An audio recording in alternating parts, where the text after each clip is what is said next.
Mighty! Man, what a huge sound. Welcome everybody to Dulcimerica. My name is Futch. Thank you very much for joining me. I have got an amazing new instrument on my lap from Folkcraft Instruments, and it is the MaxDAD or MaxDAD. It is a Folkroots Model H, or H model rather, and it's got 5 strings tuned D, A, D, A, D. It looks like a handful, and I know it's got people kind of looking at it going either, wow, what can I do with that? Or, whoa, that's really scary. How am I supposed to work with all that stuff? So I would like to show you some about it and what I found very useful, and we can kind of get into exploring this brand new instrument. So first of all, I've got a great combination of wood here. I've got black walnut on the sides and the back, and butternut on the top. That is a magical wood combination. And then I've got a Galax back. Got the flathead design. And this is a 25-inch VSL. So it's not very long. Now, and it does also have a pickup. It's got the Fishman Blend Pro in there when you want to plug it in. And let me tell you, when you plug this thing in, it is just an absolutely earth-moving sound.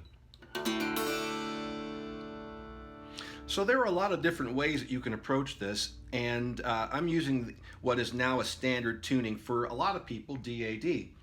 And you don't necessarily have to stay in that tuning, but if you are a player in DAD, you'll find this to be very helpful in a number of ways. But you will have to get used to the strings being a little bit closer together than they are on your standard mountain dulcimer.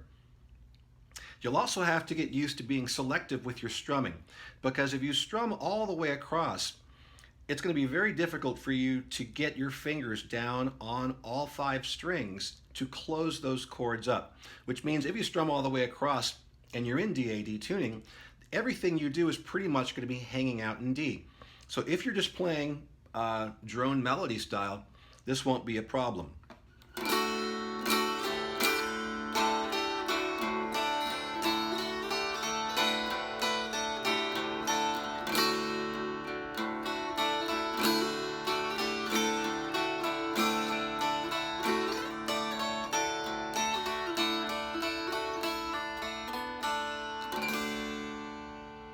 Just such an amazing amount of sound and energy coming out of the instrument. But because you've got so many strings going, we've got, well, if you've got a 4-string dulcimer, we got 1 extra string going on there, but we've got a thicker bass string. And instead of calling this, obviously we can't go with just simply bass, middle, and melody. We'll go with a standard convention of naming multiple strings from the number starting from the furthest away from you coming towards you. So it'll be string 1, 2, 3, 4, and 5 is how we'll refer to these, although you could always refer to string number 5 as your melody string.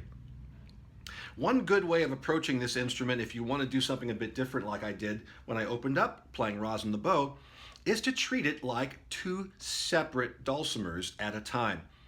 You've got strings 3, 4, and 5, which are your standard mountain dulcimer configuration. So again, you have to be very particular to come in and just get those strings and avoid hitting strings number 1 and 2 when you're doing that. So you can treat it just like you do when you're playing your dulcimer that you've got right now.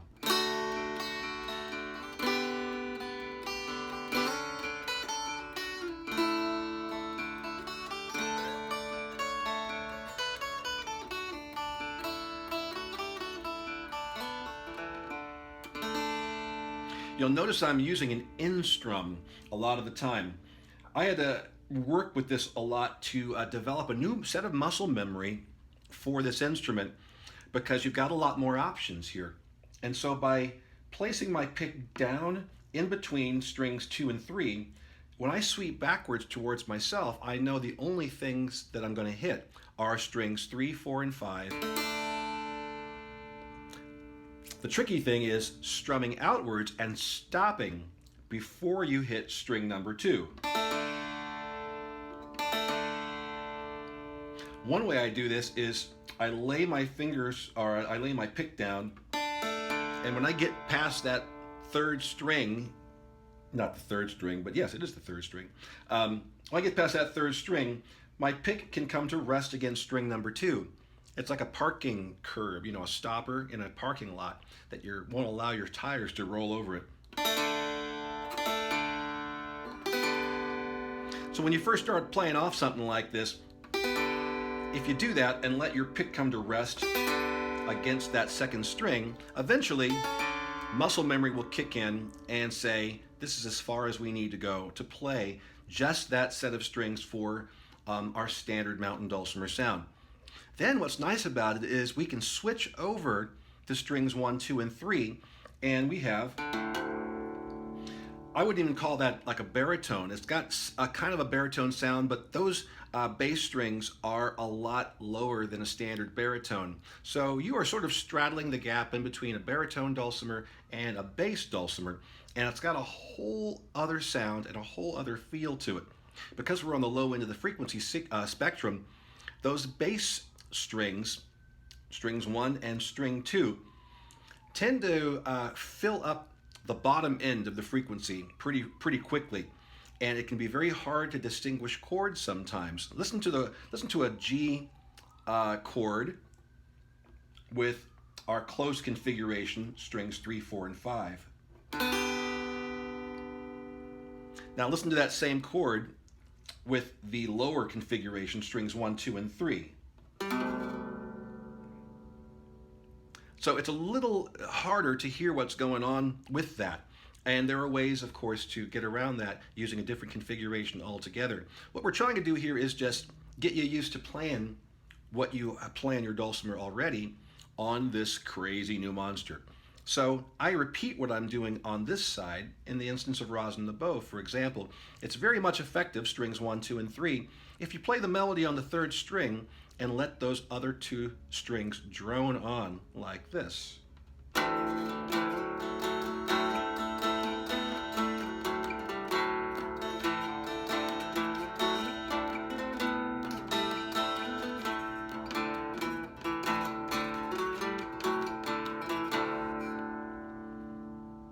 Now you can certainly come over to string 2 and 1 and take solos, and you can certainly play strings 1 and 2 together. But again, you'll find that the harmonies being created can get a little muddy because of how closely these are related to each other in terms of intervals, their distance apart.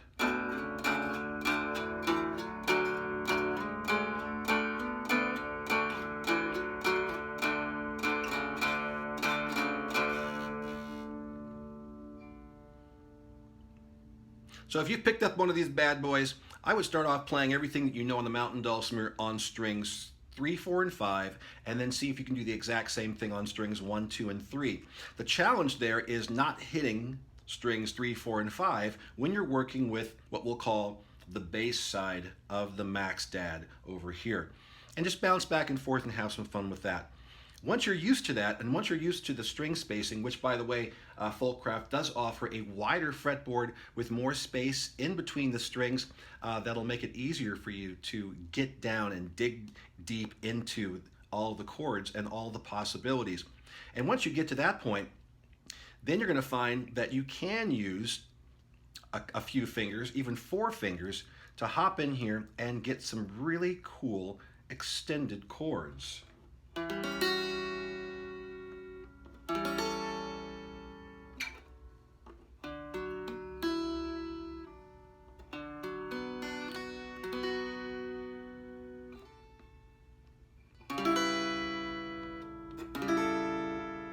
I mean, there's some really pretty stuff. And if you're a 4-string equidistant player, then this is not going to be any problem for you to get used to it, because all you have then, you got 4-string equidistant, and then of course you've got this ultra low bass string that you can work. The key thing here is to use these strings in different configurations. Use this part of the dulcimer, use that part of the dulcimer, use parts in between, because what we got here is DAD and then DAD. But in the middle, we've also got ADA. and you can play just strings 2, 3, and 4 for different chord shapes and a whole different approach to everything all together.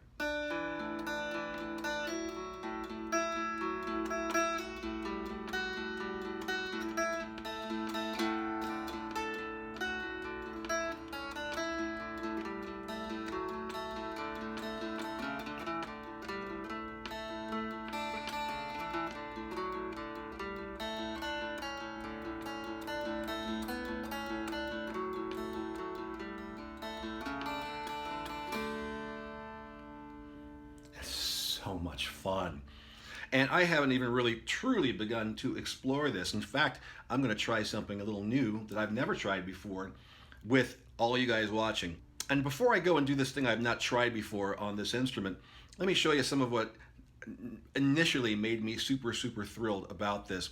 Of course, a lot of it has to do with these lower tones and the ability to carry that. We've now expanded our octave range quite a bit, and having that spectrum of low and the high makes this an instrument that can definitely go head to head and toe to toe, or headstock to tailpiece, with any other instrument out there. This is the kind of stuff that I immediately started messing with.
Meaty and mighty, that is so much fun.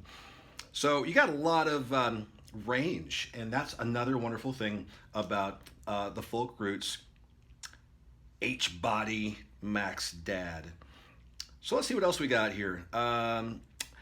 Exercises, as far as moving around inside of here, I've taught workshops on cross picking. Cross picking is basically flat picking, one note at a time, but you are picking across, you're hopping across strings to get to other strings.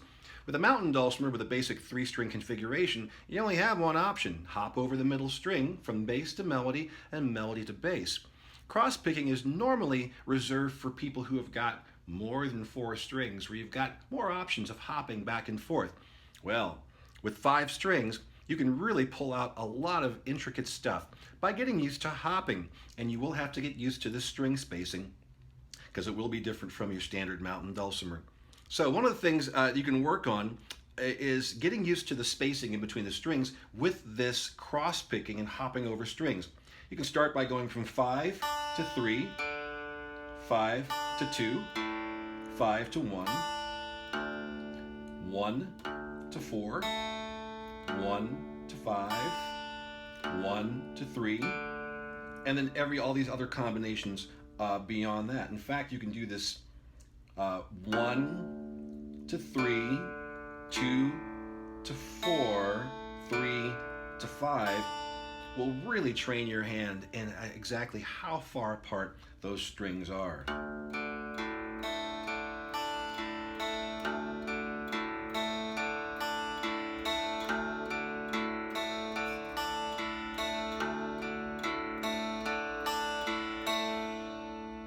That presents an opportunity for a lot of really interesting picking patterns when you start working on these 3-finger and 4-finger and even bar chords across the fretboard.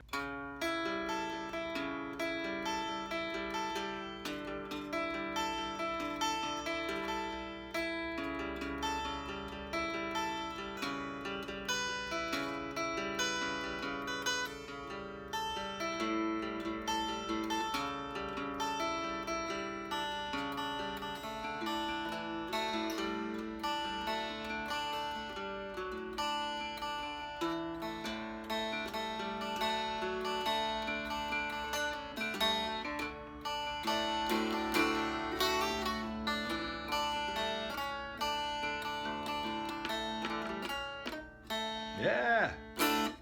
Like I said, I'm still getting used to it. I just got it recently, and I've been busy doing all kinds of stuff.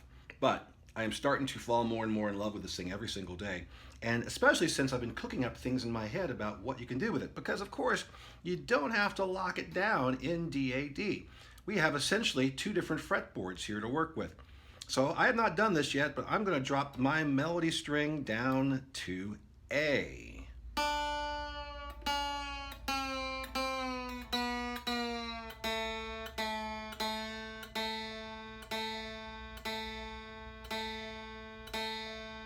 There we go. Now, this does a couple of things. One, it gives us a DAD on our bass side of the instrument. And it gives us DAA on the standard side. For those of you that can't make your mind up about whether you want to play in DAD or DAA, this is the perfect situation for you.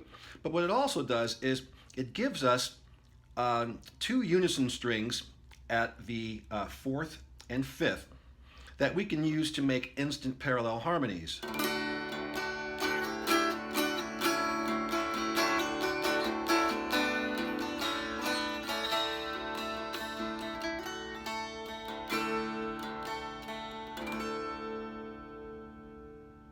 It also gives us the ability to play the DAA chord shapes and alternate between those and the DAD chord shapes as well.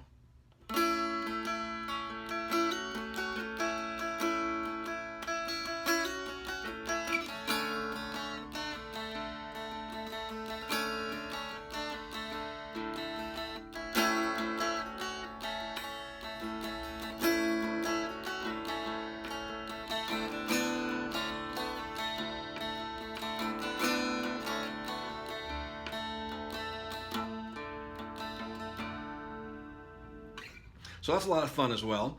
And if you wanted to, you could change that and maybe, kind of like a baritone, change your bass string from D to A.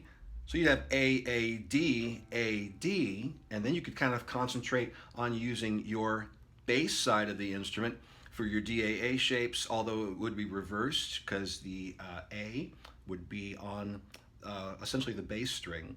So it would be a little upside down, but you could still manage it, and then your DAD on your standard side. And then you could go into all different other types of tuning. In fact, if you wanted to go chromatic, you could use a 1-3-5 tuning like D, F sharp, A. Or if you wanted to be more like a guitar tuning, like an open D tuning, you could go D, A, D, F sharp, and then add your choice of a note out of D, F sharp, or A after that. So D, A, D, F sharp, A, or D, A, D, F sharp, another D. What that'll give you is a major chord that you could play on the strings, and it'll also give you a bit of a shift on that string that you tune to F sharp, which means you'll have some more chromatic opportunities, some more opportunities for tension and release. But this thing is, of course, just a huge handful. And the more you play with it, the more you're going to find all of these wonderful other options available to you. Let me check my tuning on this A string again.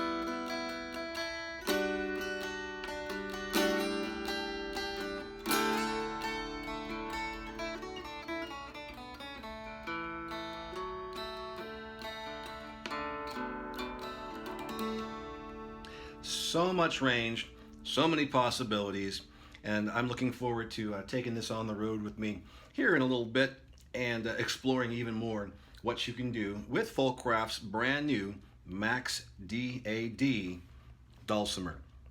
Quite a lot of fun there, everybody. So thank you guys for tuning in. And if you are looking for more stuff like this, videos, instruction, tablature, music, all kinds of stuff, you can join up with Patreon, patreon.com/BingFutch. For just $5 a month, not only do you get everything I've ever produced, but you also get everything I produce every single week. That includes new tablature, new books, new recordings, and new videos, behind the scenes stuff, Mailbag Monday, answering your questions every single week with a nice in-depth video. It's a lot of fun, and my patrons are a part of my art every single day. They make it possible for Dulcimerica to happen, as well as everything else. So please do visit patreon.com/BingFutch. Go to the featured tag section, click on the open house tag, and download to your heart's content. If you like what you see, consider becoming a part of my art, like all of my patrons, whom I love very, very dearly. You guys absolutely rock. So this has been the Max D. I'm going to be back next week with some more theory type stuff, and then who knows where we'll go from there. Always looking for suggestions. Drop me a line at bingfutch@yahoo.com. Until then, signing off. We'll see you next week. Have a great day, everybody.